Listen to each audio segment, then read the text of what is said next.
When Jesus walked on earth, heaven was not empty. Jesus is not all of God. Jesus is part of God, God the Son, who humbled himself, took upon himself a body, but he was not just a man. He was God in human form, but he wasn't all of God. That's why he talks to his Father. That's why he talks about the Holy Spirit.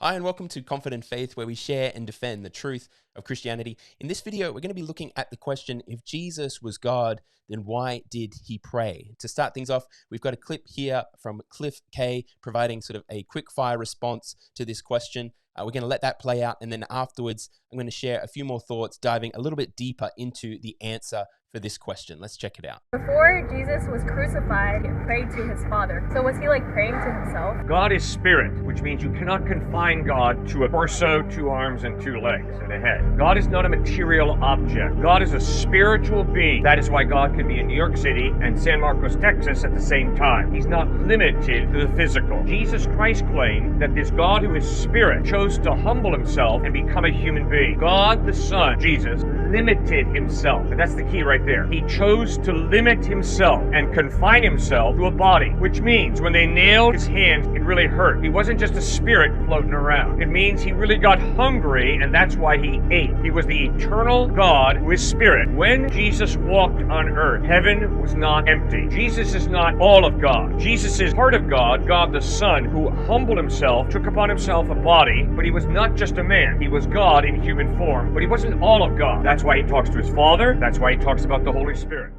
Now, this question of why Jesus prayed if he was God is one that has intrigued theologians and believers for centuries.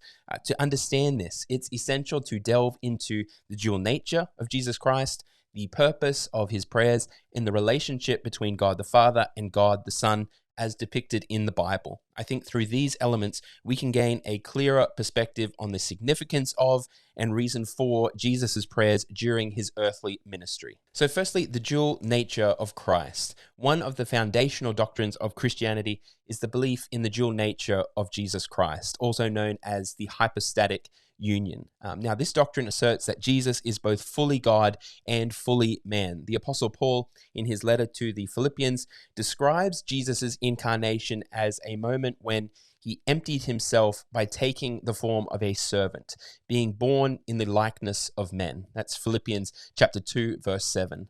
This passage highlights that while Jesus retained his divine nature, he also embraced the fullness of humanity. In his human nature, Jesus experienced all the limitations and needs that are common to mankind, including hunger, fatigue, and the need for communion with God. Hebrews chapter 4, verse 15 tells us, "For we do not have a high priest who is unable to sympathize with our weaknesses, but one who in every respect has been tempted as we are, yet without sin." As a man, Jesus' prayers were a reflection of his genuine human experience, allowing him to be a perfect mediator between God and humanity. Secondly, Jesus' relationship with the Father. Understanding why Jesus prayed also requires us to consider God's triune nature and the intimate relationship between God the Father and God the Son. The Gospel of John repeatedly emphasizes this unique relationship. In John chapter 10, verse 30, Jesus declares, "I and the Father are one," affirming his unity with the Father.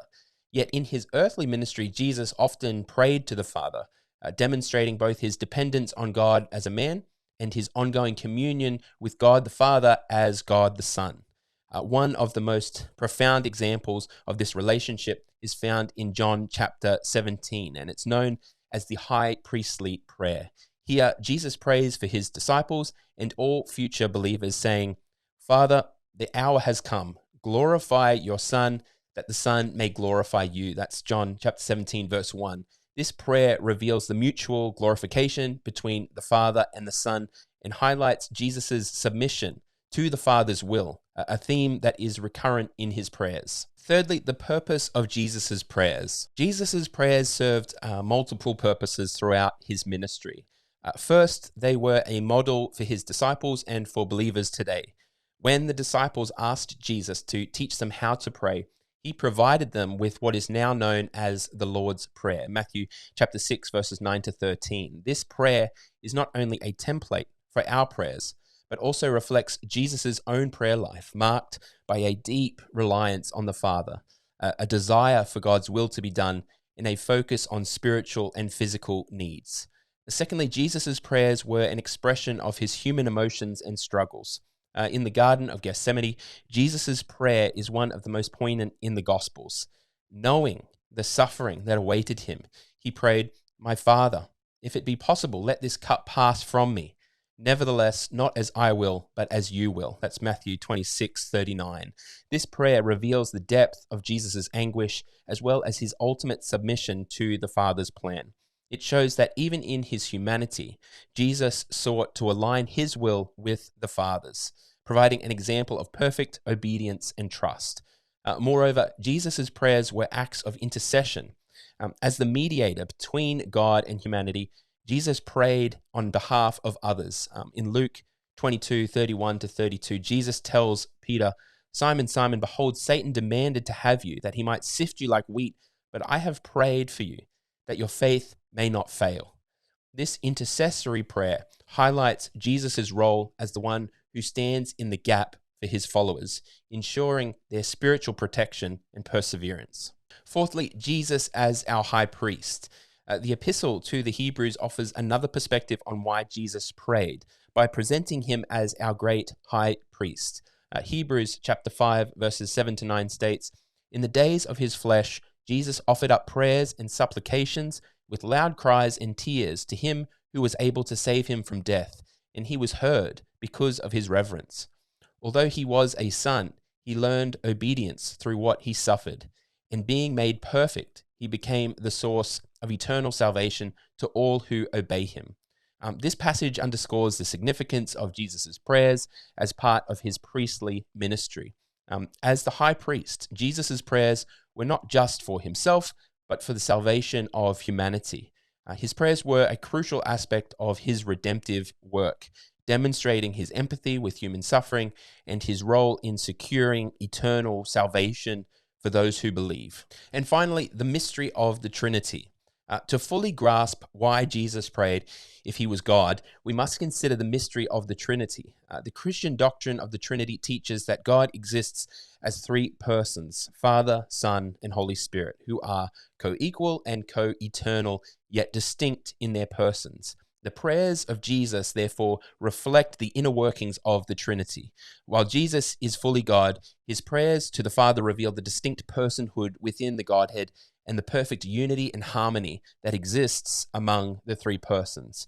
This understanding of the Trinity helps to resolve the apparent paradox of Jesus praying to God.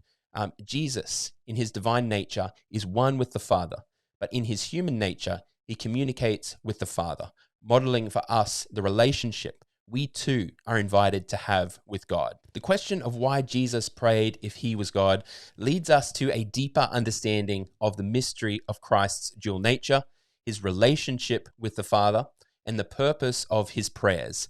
Jesus prayed because he was fully human and needed to model a life of dependence on God for his followers. His prayers also revealed his deep communion with the Father, his submission to the Father's will, and his role as our intercessor and high priest. In the end, Jesus' prayer life teaches us about the importance of prayer in our own lives. It invites us to engage with God in a personal and intimate way, seeking his will and relying on his strength. If Jesus, the Son of God, found it necessary to pray, how much more should we, in our human frailty, seek the Father's presence in prayer? Hey everybody, thank you so much for watching. If you enjoyed this video, hit that like button. And if you're on YouTube and you'd like to be notified whenever we release new videos, be sure to click subscribe below, remembering to also hit that bell icon so you do not miss a thing. Also, a massive thank you to all of the partners of Confident Faith for your support and generous contributions.